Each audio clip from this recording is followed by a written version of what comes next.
Hey, how you doing? Andrew here from TurboFund. Today, I'm talking about one of our main core features. It's the investor pipeline. You can think of this as a lightweight CRM, or as we like to call it internally, investor resource manager, so IRM. Basically, it's also a way to get rid of those spreadsheets where you're tracking different waves of outreach with investors, trying to share those with your teammates, with your co-founder, with your advisors, leaving notes. Becomes a headache. I know personally from my fundraising experience at past startups as a founder, it can become a real drag.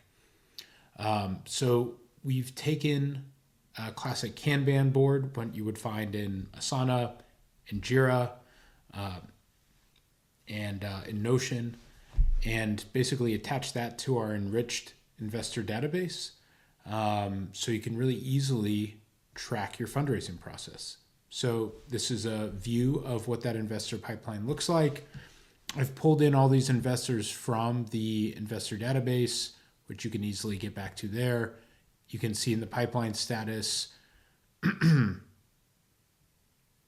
specifically, once it loads, specifically all of the investors that are in the pipeline.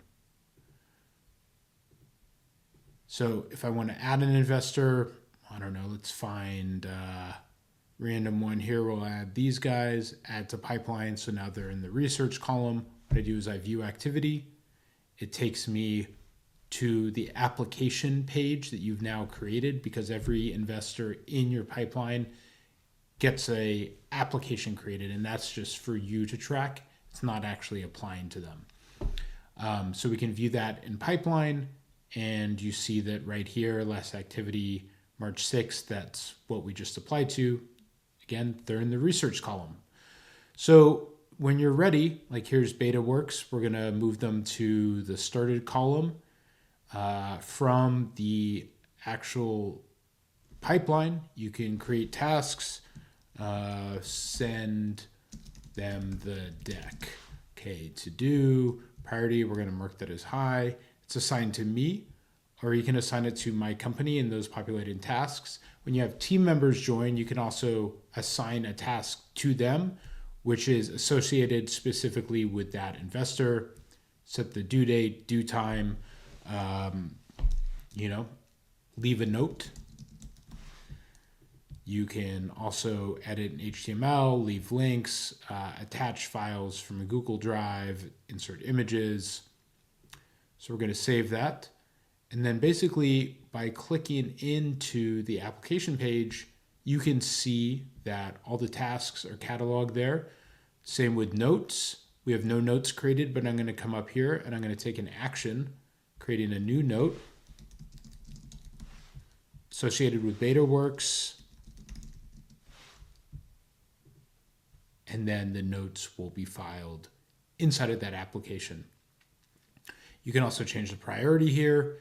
You can also move them through the different levels of the pipeline here as well, instead of dragging them in the Kanban board.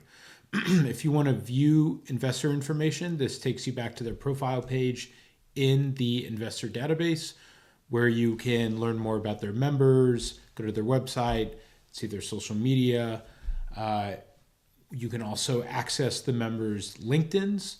So a good strategy is, do some research about all the investors you like, kind of follow them on LinkedIn. If you have the pro version of TurboFund, we give you those members' actual emails. It's currently free to upgrade still. So it's a really good resource to be able to access close to 20,000 actual vetted investor emails. So actions, again, you can take new task. You can assign it to yourself, to your company, or to a team member. New note. As you can see, emailing them directly from the beta version of TurboFund you cannot do, but you can upgrade by clicking on Learn More. And that connects with it turns it into an actual CRM. So we're connecting your Gmail. You can save templates inside of TurboFund, and then you can email those investors directly, and then it logs all your emails directly inside of your application page. Same with sync in your calendar, and then all your meetings with those investors will show up.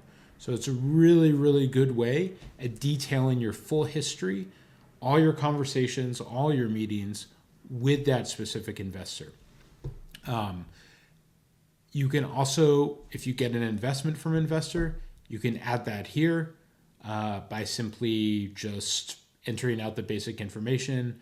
You don't need to enter preferred shares information. That's optional. Really, we just need the amount, investor name, investor org, and an email. And if it's legally signed, commit date, invest date, and those will populate in your investments tracker. So yeah, that's basically it. So ditch those spreadsheets, get with the future, easily track your fundraising process. This view of the Kanban board is shared with anybody that's on your team, so you can stay hyper focused and really just crush those meetings that you set up. So yeah, there's also obviously a decline column, but hopefully not that many folks will end up in there. One last thing that you can do is create a custom investor. So, we have a really great database of close to 9,000 top VCs, angel groups. One thing that we don't have in there yet is individual angel investors. So this is how you would add an individual angel investor. It populates investors that are in our database, but you can also just write in. So Scott Belsky, great angel investor. I would put Scott's email in here. That's not his actual email. And you can also look them up on LinkedIn. You can also look them up on Twitter too, which again is a great way to kind of keep that research loop, early relationship building pipeline going for yourself. And then you would just save and they will show up in the research column and it creates an application. So great way to incorporate not only your personal individual investors that you probably picked up during your pre-seed family and friends rounds, as well as your seed round, as well as integrating all those contacts with our enriched database. Now with the beta version, you're not saving the actual contact, but we are saving it in your database that's connected to your account. So when you upgrade, there's a feature that's about syncing your contacts, and that any contact that you make in your pipeline here will be saved and available to edit, view, etc. in the full version. So even though there's not a contact section here, we're still saving the contacts with your account, so we're not deleting them, and they will be available when you upgrade. Anyway, yeah, that's kind of the investor pipeline in a nutshell. Talk to you soon. Let us know if you have any feedback. Take care.